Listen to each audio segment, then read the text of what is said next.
Hello, I'm going to present to you a book talk on the graphic novel entitled Eldeafo, which was written by C.C. Bell. Eldeafo is a novel written in the form of a memoir that talks about C.C.'s young life as a deaf individual. When she was 4 years old, she contracted meningitis and lost hearing in both ears. As a result of that, C.C. struggled a lot in her life with social skills, with making friends, and just feeling like that she fit in somewhere. She was very fortunate when she was a kindergarten student because her parents enrolled her in a school that was just for deaf children. So during that time, C.C. was able to learn how to use her hearing aid appropriately, to be able to interpret things that were being said, because things heard with a hearing aid are heard a little different than the natural ear. She also learned how to read lips, and at this point Cece was able to make friends and really felt like that she fit in, and as a kindergarten student really excelled.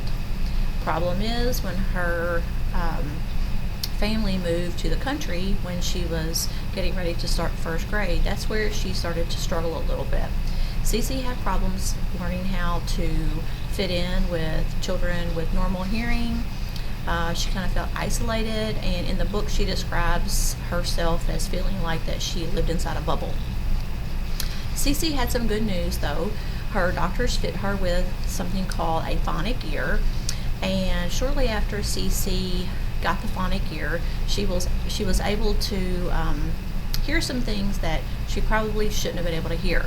Her teacher was fitted with a microphone that paired with the hearing aids, and Cece was able to hear everything the teacher said, not just the instruction for the class, but when the teacher was in the teacher's lounge and was talking to other teachers, and even when she was in the restroom. So this kind of gave Cece the feeling that she had some superhuman powers. Therefore, she developed the superhuman ego, which she entitled eldeafo, hence the title of the novel.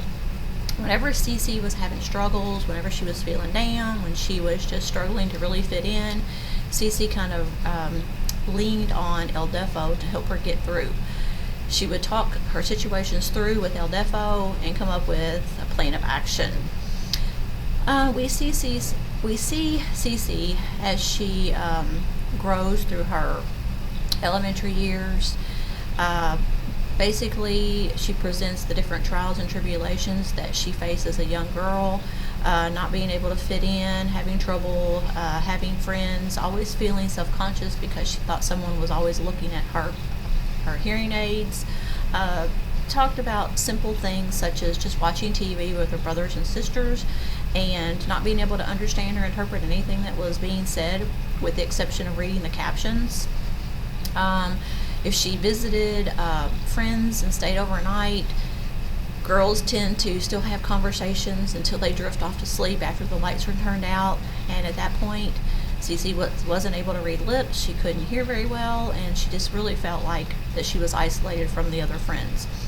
Eventually, Cece starts to mature with the help of the phonic ear and the compassion of a few of her peers. Cece is able to adapt and kind of come to terms with her deafness.